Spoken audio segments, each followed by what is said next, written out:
तो WHO ने या एपिडेमियोलॉजिस्ट ने, यानी जो बीमारियों के डॉक्टर हैं, बीमारियों के विशेषज्ञ हैं, उन्होंने ये चेतावनी तो बार बार दी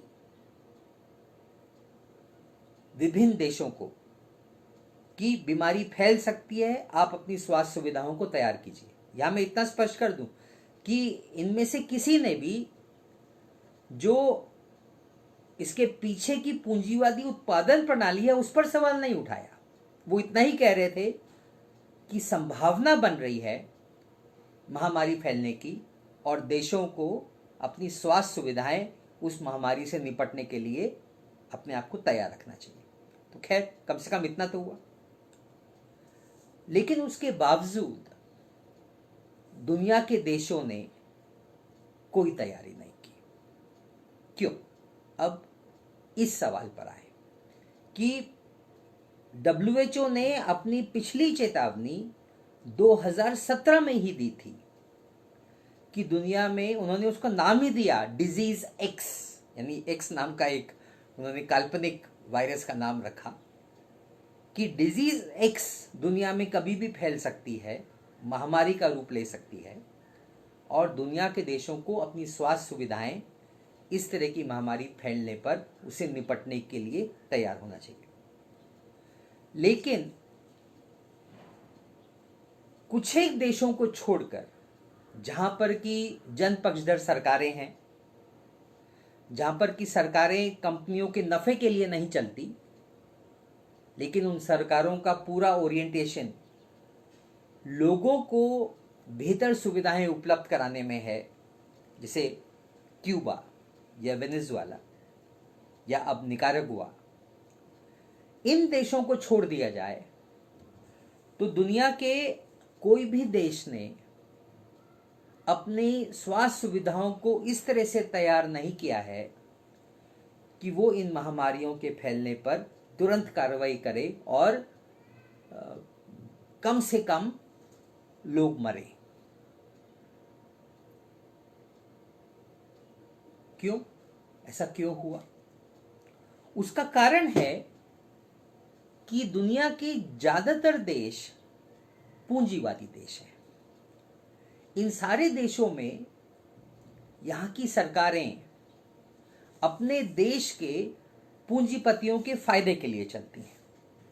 उन सरकारों का मुख्य उद्देश्य अपने देश की अर्थव्यवस्थाओं को इस तरह से चलाने का है कि उनके पूंजीपति अधिक से अधिक नफा कमाएं।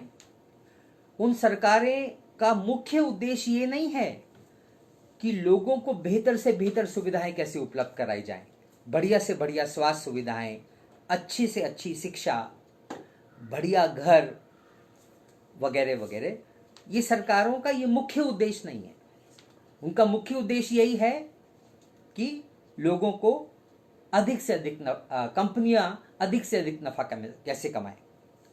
यानी वो स्वास्थ्य को लोगों का हक के रूप में नहीं देखती और उसके चलते उनकी कोशिश ये रहती है कि ये जो जनता के लिए, जिनको हम वेलफेयर सर्विसेज बोलते हैं या समाज कल्याण, अब असल में ये भी एक नेगेटिव शब्द है, देश ही उसके लिए चलना चाहिए कि लोगों को बुनियादी सुविधाएं मिले।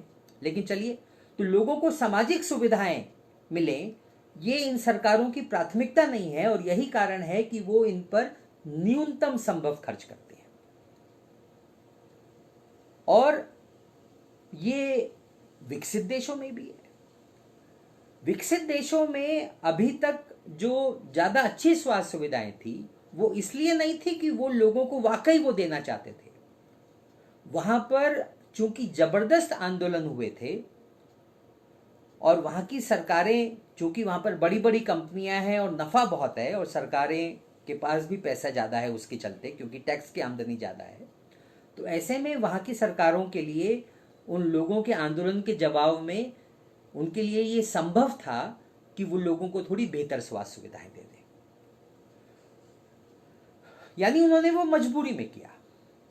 और यही कारण है कि इनमें से कोई भी देश की सरकार इसमें इंटरेस्टेड नहीं थी, इसमें उसकी कोई रुचि नहीं थी कि वो एक्स्ट्रा हेल्थ फैसिलिटीज इमरजेंसी के लिए तैयार करके रखें, क्योंकि वो खर्चा बेकार होगा ना। वो पैसा बचाकर वो पूंजीपतियों की मदद कर सकते हैं। तो क्योंकि ये सरकारों की दिलचस्पी लोगों के लिए न्यूनतम खर्चा करने में होती है, लोगों को दिए जाने वाली सुविधाएं कम से कम दी जाएं, उस पर कम से कम खर्च किया जाए, उसमें उनका इंटरेस्ट रहता है। तो ऐसे में जितना न्यूनतम जरूरी है उतने ही अस्पताल बनाए जाएंगे, जितने न्यूनतम पलंगों की जरूरत है, जितने न्यूनतम वेंटिलेटर्स की जरूरत है, उतने पर ही खर्चा होगा। तो इसीलिए इन सारे देशों ने नॉर्मल जब उनकी अर्थव्यवस्थाएं चल रही हैं तो उसमें जो बीमारियां फैलती हैं, सिर्फ उसके लिए उनकी स्वास्थ्य व्यवस्थाएं तैयार थी। और ऐसे में जब ये महामारी फैली तो विकसित देशों की भी स्वास्थ्य सुविधाएं, जितने बड़े पैमाने पर लोग बीमार हुए और अस्पतालों में पहुंचे, उन देशों की स्वास्थ्य सुविधाएं भी लोगों का इलाज कराने में अपर्याप्त पड़ गई। और इस मामले में यहां पर हम जोड़ देंगे कि चीन भी अलग नहीं है।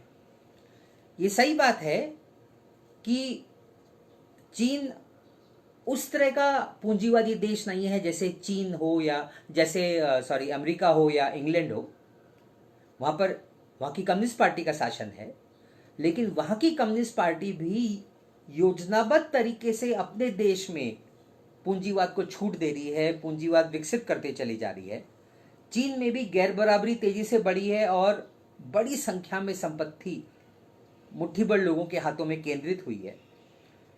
तो वहां की सरकार भी, भले ही वो कम्युनिस्ट पार्टी का शासन हो, यदि वो अपने देश में पूंजीवाद का विकास कर रही है तो इसीलिए, बल्कि कोरोना वायरस वहां पर आया ही इसीलिए क्योंकि वहां पर बड़े पैमाने पर उस तरह की फार्मिंग, उस तरह की खेती हो रही है जिसमें संभावना बन रही है कि वायरसेस इंसानों में फैले।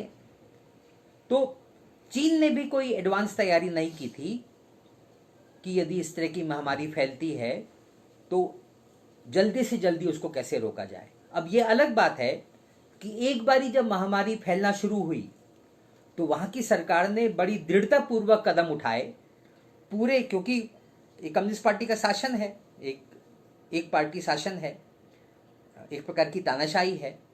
तो उनके लिए ये संभव हो गया कि पूरे देश के पैमाने पर सारे रिसोर्सेज को मोबिलाइज करके उस वायरस पर नियंत्रण प्राप्त कर लिया जाए, जो कि उन्होंने किया और जो तय बात है कि प्रशंसनीय है।